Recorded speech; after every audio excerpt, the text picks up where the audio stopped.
السلام عليكم ومرحبا بكم في قناتكم حلويات مايا. رمضان مبارك سعيد ان شاء الله يدخل علينا وعليكم بالصحه والسلامه وباش متمنيتو. اليوم ان شاء الله نحضر معكم الرايب او الياغورت المنزلي اللي غتحتاجوه ان شاء الله للسحور والفطور. بحال الرايب ديال المحلات ناجح 100%، بقوام كريمي كما كتلاحظوا معايا. وما تنساونيش من لايكاتكم وتعليقاتكم اللي عجبتكم هذه الوصفه. ولا كنتو اول مره كتشاهدوا القناه ديالي فمرحبا بكم والف مرحبا، واشتركوا في القناه وفعلوا زر الجرس باش دائما توصلوا بجديد الوصفات. بقاو معايا نشوفوا المقادير وطريقه التحضير وفرجه ممتعه. بسم الله. اول حاجه غناخذ كاسرونه غنوضع فيها لتر من الحليب بهذا الشكل هذا،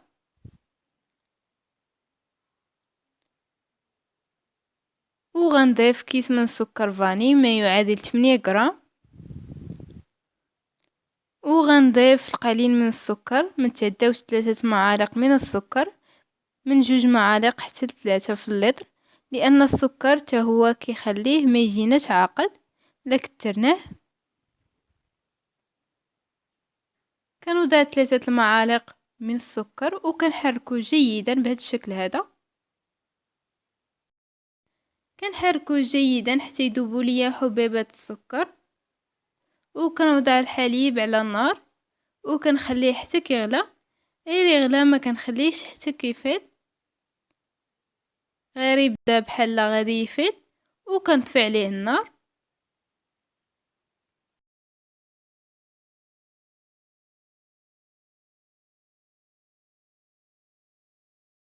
من بعد ما غلى لينا الحليب صافي غنطفيو عليه النار وكنخليوه حتى يبدا يدفى.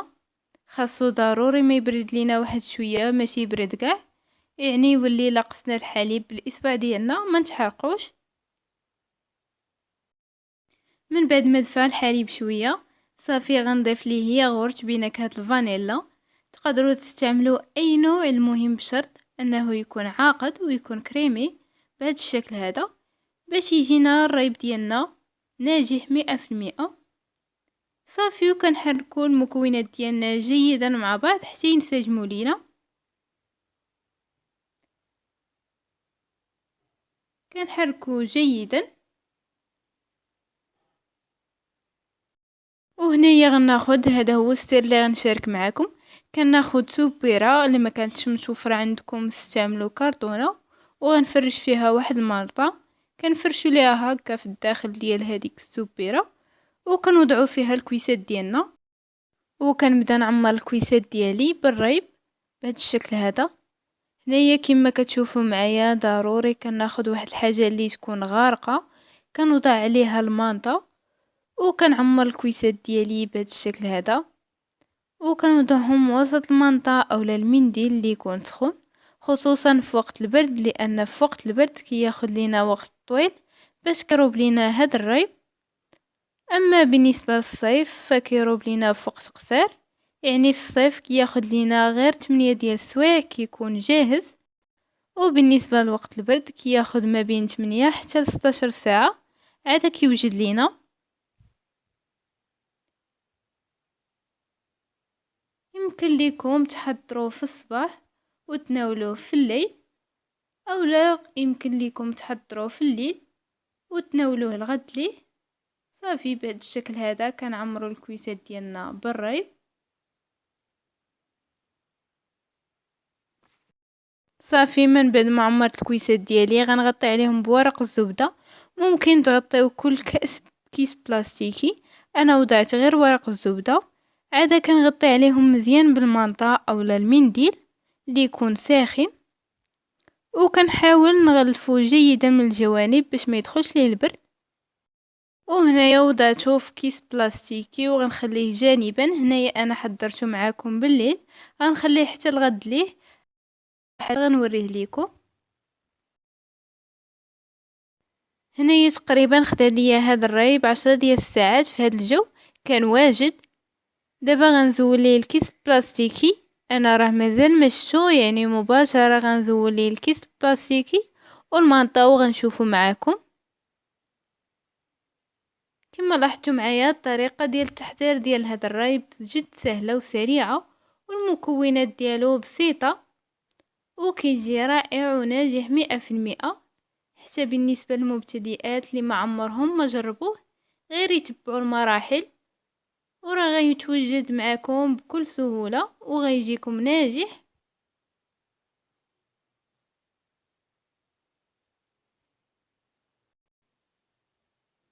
كيكون بهذا الشكل هذا. هنايا كما كتشوفوا معايا كيجي غزال، كيجي رائع، كيجي لذيذ بزاف وقابض فراسو.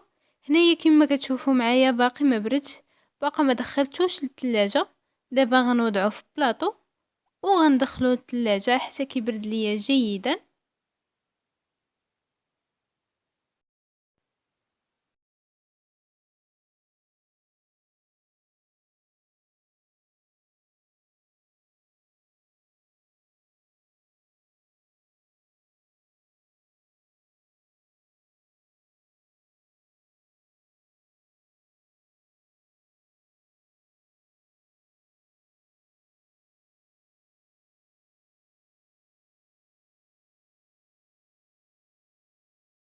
هذا هو الشكل النهائي ديال الريب ديالنا من بعد ما برد. كما كتشوفوا معايا ناجح 100%. القوام ديالو كيكون كريمي، واخا كنقلبوا الكأس ديالنا ما كيتقلبش، كيكون قابض فراسو، ناجح 100%. انا اكيده ان شاء الله لا جربتوه وما غتبقاوش تستغناو عليه، خصوصا في شهر رمضان الكريم.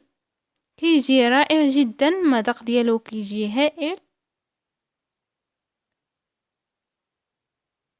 وهذا هو القوام ديالو كيفاش كيكون كريمي.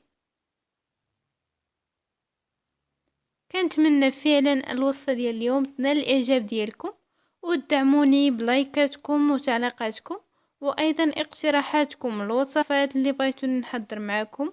ولا كنتو اول مره كتشاهدوا القناه ديالي فمرحبا بكم والف مرحبا. اشتركوا في القناه وفعلوا زر الجرس باش دائما توصلوا بجديد الوصفات. وبسلام عليكم الى الوصفه القادمه ان شاء الله.